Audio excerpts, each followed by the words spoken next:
Hi ನಮಸ್ಕಾರ, ನಾನು ಪವಿತ್ರ ಭಾಗವತ್. ಹಳ್ಳಿ ಕಿಚನ್ ಚಾನಲ್ಗೆ ನಿಮ್ಮೆಲ್ಲರಿಗೂ ಪ್ರೀತಿಯ ಸ್ವಾಗತ. ಇವತ್ತೊಂದು ಕಾಯಿ ಹಾಕದೆ ಬೇಳೆ ಹಾಕದೆ ಒಂದು ರುಚಿಯಾದ ಸಾರನ್ನು ಮಾಡೋದನ್ನು ತೋರಿಸ್ತಾ ಇದ್ದೆ. ಯಾವ ರೀತಿ ಮಾಡೋದು ಕಾಂಬ ಬನ್ನಿ. ಫಸ್ಟಿಗೆ ಒಂದು ಪಾತ್ರೆಯನ್ನು ಇಟ್ಕೊಂಡು ಇದರಲ್ಲಿ 2 ಚಮಚ ಆಪಷ್ಟು ತುಪ್ಪವನ್ನು ಹಾಯ್ಕೊತ ಇದ್ದೆ. ತುಪ್ಪ ಹಾಕಿ ಮಾಡಿದರೆ ಸಾರಿನ ಪರಿಮಳವೇ ಬೇರೆ ಅಲ್ದಾ. ಹಾಗಾಗಿ ಬರೀ ತುಪ್ಪದೊಳಗೆ ಇದ್ರದ್ದು ಒಗ್ಗರಣೆಯನ್ನು ಮಾಡಿ ಸಾರನ್ನು ಮಾಡುವ. ತುಪ್ಪ ಕರಗ್ತಾ ಇದ್ದಂಗೆ ಅದಕ್ಕೆ ಒಂದು ಸ್ವಲ್ಪ ಸಾಸಿವೆ, ಸ್ವಲ್ಪ ಜೀರಿಗೆ, ಒಂಚೂರು ಇಂಗು, ಸ್ವಲ್ಪ ಕರಿಬೇವಿನ ಎಲೆ ಎಲ್ಲ ಹಾಕಿ ಒಂದೊಳ್ಳೆ ಒಗ್ಗರಣೆಯನ್ನು ಮಾಡ್ಕೊಂತೆ. ಫಸ್ಟಿಗೆ ಒಗ್ಗರಣೆ ಮಾಡಿದ್ದೆ ಅಂತಕ್ಕೆ ಅಂದರೆ ಇದೇ ತುಪ್ಪದೊಳಗೆ ಕಡೆಗೆ ಟೊಮೆಟೊವನ್ನು ಹಾಕಿ ಹುರಿಯೋಕ್ಕಿತ್ತು. ಹಾಗಾಗಿ ಫಸ್ಟಿಗೆ ಒಗ್ಗರಣೆಯನ್ನು ಮಾಡ್ಕೊಂಡೆ ಬಿಟ್ಟರೆ ಅದರೊಳಗೆ ಟೊಮೆಟೊವನ್ನು ಹಾಕಿ ಹುರಿಯೋಕ್ಕಾಗ್ತು ಅಂದ್ಕೊಂಡು ಫಸ್ಟಿಗೆ ಒಗ್ಗರಣೆ ಮಾಡ್ಕೊಂಡು ಬಿಟ್ಟಿದ್ದೆ. ಒಗ್ಗರಣೆ ಹುಟ್ಟರೊಳಗೆ ಒಂದು ಟೊಮೆಟೊ ಹಣ್ಣನ್ನು ಲಾಯ್ಕ್ ಮಾಡಿ ಕಟ್ ಮಾಡ್ಕೊಂಡಿದ್ದೆ, ಸಣ್ಣ ಸಣ್ಣ ಕಟ್ ಮಾಡ್ಕೊಂಡಿದ್ದೆ. ಒಗ್ಗರಣೆ ತಯಾರಾಗ್ತಾ ಇದ್ದಂಗೆ ಟೊಮೆಟೊ ಹಣ್ಣನ್ನು ಅದಕ್ಕೆ ಹಾಕಿ ಅದರೊಳಗೆ ಹಿಂಗೆ ಗರಿಯಾಗಿರುತ್ತಲ್ಲ ಅದನ್ನು ತೆಗೆದಿಟ್ಕೊಂಡು ಸ್ವಲ್ಪ ಹುಡಿ ಮಾಡಿ ಹಾಕು ಅಂದ್ಕೊಂಡು ಒಂದು ಪ್ಲೇಟಿಗೆ ತೆಗೆದಿಟ್ಕೊಂಡಿದ್ದೆ. ಟೊಮೆಟೊ ಹಣ್ಣೆಲ್ಲ ಸರಿ ಮೆತ್ತಗೆ ಹಾಕೋವರೆಗೆ ಹುರ್ಕೊಂಡ್ಕೊ. ಇದ್ರ ಜೊತೆಗೆ ಒಂದು ಸ್ವಲ್ಪ ಶುಂಠಿಯನ್ನು ಜಜ್ಜಿ ಹಾಕಿದ್ದೆ. ಈ ಸಾರಿಗೆ ಬೇರೆ ಒಂದು ಐಟಮ್ ಹಾಕೋಕ್ಕಿತ್ತು, ಹಾಗಾಗಿ ಬೇಳೆ ಹಾಕೋದಿಲ್ಲ, ಆದರೆ ಅದಕ್ಕೆ ಹಾಕೋ ಐಟಮ್ ಎಂತ ಇತ್ತು ಅಂದ್ಕೊಂಡು ಕಾಣಿ, ಅದಕ್ಕೋಸ್ಕರ ಇಲ್ಲಿ ಶುಂಠಿಯನ್ನು ಉಪಯೋಗಿಸಿದ್ದು. ಒಂಚೂರು ಅರಿಶಿಣವನ್ನು ಹಾಕಿ ಟೊಮೆಟೊ ಎಲ್ಲ ಮೆತ್ತಗೆ ಹಾಕೋವರೆಗೆ ಹುರ್ಕೊಂಡಿದ್ದೆ. ಇದಕ್ಕೆ ಹಾಕೋದು ಒಂದು ಮೇಯ್ನ್ ಐಟಮ್ ಅಂದರೆ ಆಲೂಗಡ್ಡೆ. ಒಂದು ಆಲೂಗಡ್ಡೆಯನ್ನು ತಗೊಂಡಿದ್ದೆ.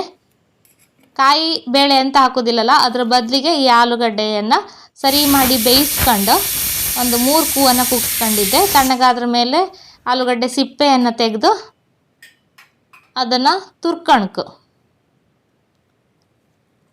ಈ ಆಲೂಗಡ್ಡೆ ಸೇರಿಸಿ ಸಾರು ಮಾಡಿದರೆ ರುಚಿಯೇ ಬೇರೆ. ನಾವು ಬೇಳೆ ಹಾಕಿ ಸಾರು ಮಾಡಿದ್ರಕ್ಕಿಂತ ಒಂಥರ ಬೇರೆ ಡಿಫ್ರೆಂಟಾಗಿ ಆಲೂಗಡ್ಡೆದು ರುಚಿ ಸೇರಿ ಸಾರು ಒಂಥರ ಒಳ್ಳೆ ಲಾಯ್ಕತ್ತು. ನೀವು ಒಂದ್ಸಲ ಖಂಡಿತ ಟ್ರೈ ಮಾಡಿ ಕಾಣಿ ಯಾವ ರೀತಿ ಆಯ್ತು ಅಂದ್ಕೊಂಡು. ಆಲೂಗಡ್ಡೆ ಎಲ್ಲ ತುರಿದಾಯಿತು. ಈ ಬೇಯಿಸೋಕೆ ಇಟ್ಕೊಂಡು ನೀರನ್ನೇ ಇದಕ್ಕೆ ಸೇರಿಸ್ಕಂತೆ. ಆಲೂಗಡ್ಡೆನ ಒಂದ್ಸಲ ಸರಿ ಮಾಡಿ ನುಪ್ಕಂತೆ. ತುರ್ಕೊಂಡಿದ್ದೆ ಅಂತ ಕೇಂದ್ರೆ ಹಾಗೆ ನುಪ್ಪಿರು ಕೆಲವು ಸಲ ಗಂಟು ಉಂಡೆ ಉಳಿತಲ್ಲ, ಈ ಥರ ತುರ್ದು ಹಾಯ್ಕೊಂಡ್ಬಿಟ್ರೆ ಒಂಚೂರು ಉಂಡೆ ಉಳಿತಿಲ್ಲ.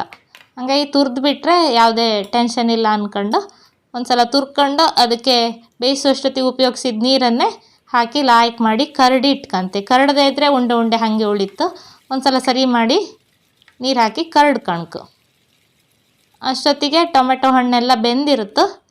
ಬೆಂದ ಟೊಮೆಟೊ ಹಣ್ಣಿಗೆ ಈ ಕರಡಿ ಇಟ್ಕೊಂಡ ಆಲೂಗಡ್ಡೆ ನೀರನ್ನು ಸೇರಿಸ್ಕೊತ ಇದ್ದೆ. ಒಂದು 2 ಲೋಟ ಆಪಷ್ಟು ನೀರಿತ್ತು. ಮತ್ತು ಒಂದು 3 ಲೋಟ ಆಪಷ್ಟು, 1.5 ಲೀಟ್ರ್ ಆಪಷ್ಟು ನಾನು ಈ ಸಾರನ್ನು ಮಾಡ್ಕೊತ ಇದ್ದೆ. ನೀವು ಎಷ್ಟು ಜನ ಇದ್ರಿ, ಎಷ್ಟು ಸಾರು ಬೇಕತ್ತನ್ನು ಕಂಡ್ಕೊಂಡು ತಯಾರು ಮಾಡ್ಕೊಂಡ್ರೆ ಸರಿ. 1.5 ಲೀಟ್ರ್ ಆಪಷ್ಟು ಸಾರನ್ನು ತಯಾರು ಮಾಡಿದ್ದೆ. ಇದಕ್ಕೆ ಹಸಿಮೆಣಸು ಬೇಕಾದರೆ ಹಾಕಿ ಮಾಡ್ಲಿಕ್ಕೆ ನಾನು ಸಾರಿನ ಪುಡಿಯನ್ನು ಉಪಯೋಗಿಸಿ ಈ ಸಾರನ್ನು ಮಾಡ್ತೆ. ಒಳ್ಳೆ ರುಚಿ ಅತ್ತು ಅಂದ್ಕೊಂಡು. ನಿಮಗೆ ದಿಢೀರಾಗಿ ಆಯ್ಕಮ್ಮಾಗಿದ್ದರೆ ಸಾರಿನ ಪುಡಿ ಎಲ್ಲ ಇಲ್ಲ ಅಂತಿದ್ರೆ ಹಸಿಮೆಣಸು ಬೇಕಾದರೂ ಹಾಕಿ ಮಾಡ್ಕೊಳ್ಲಕ್ಕೆ. ಹಿಂಗನ್ನು ಸರಿ ಮಾಡಿ ಕುಟ್ಟಿ ಪುಡಿ ಮಾಡಿ ಸಾರಿಗೆ ಹಾಕೊಂಡಿದ್ದೆ.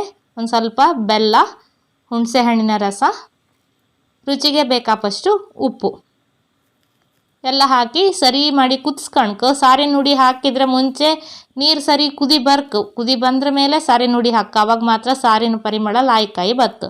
ಸಾರಿನ ಪುಡಿ ಯಾವ ರೀತಿ ಮಾಡೋದು ಅಂದ್ಕೊಂಡು ಈಗಾಗಲೇ ನಾನು ತೋರಿಸಿದ್ದೆ. ಆ ವಿಡಿಯೋವನ್ನು ನೀವು ಕಂಡು ಇದೇ ರೀತಿ ಸಾರಿನ ಪುಡಿಯನ್ನು ಬೇಕಾದರೆ ಮಾಡ್ಕೊಂಡ್ಲಕ್ಕು. 1.5 ಚಮಚ ಆಪಷ್ಟು ಸಾರಿನ ಪುಡಿಯನ್ನು ಹಾಕ್ಕೊಂಡಿದ್ದೆ. ಅಥವಾ ನಿಮ್ಮ ಖಾರಕ್ಕೆ ರುಚಿಗೆ ಅನುಗುಣವಾಗಿ ಎಷ್ಟು ಬೇಕನ್ಕೊಂಡು ಹೆಚ್ಚು ಕಡಿಮೆ ಮಾಡ್ಕೊಳ್ಲಕ್ಕು. ಸರಿ ಕುದಿ ಬಂದರೆ ರುಚಿಯಾದ ಆಲೂಗಡ್ಡೆ ಹಾಕಿ ಮಾಡಿದ ಟೊಮೆಟೊ ಸಾರು ತಯಾರಾಯ್ತು. ಇವತ್ತಿನ ಈ ರೆಸಿಪಿ ನಿಮಗೆಲ್ಲ ಖುಷಿ ಆಯ್ತು ಅಂತ ಎಣಿಸ್ಕಂತೆ. ಖುಷಿಯಾದಿದ್ದರೆ ಖಂಡಿತ ಒಂದ್ಸಲ ಟ್ರೈ ಮಾಡಿ ಅನಿಸಿಕೆಯನ್ನು ಕಮೆಂಟಲ್ಲಿ ತಿಳಿಸಿ. ವಿಡಿಯೋಕ್ಕೊಂದು ಲೈಕ್ ಮಾಡೋದನ್ನು ಮರಿಬೇಡಿ. ಹಾಗೆ ಚಾನಲನ್ನು ಸಬ್ಸ್ಕ್ರೈಬ್ ಮಾಡ್ಕೊಂಡು ಎಲ್ಲ ವಿಡಿಯೋ ಕಂಡು ಸಪೋರ್ಟ್ ಮಾಡಿ ಅಂತ ಕೇಳ್ಕಂತೆ.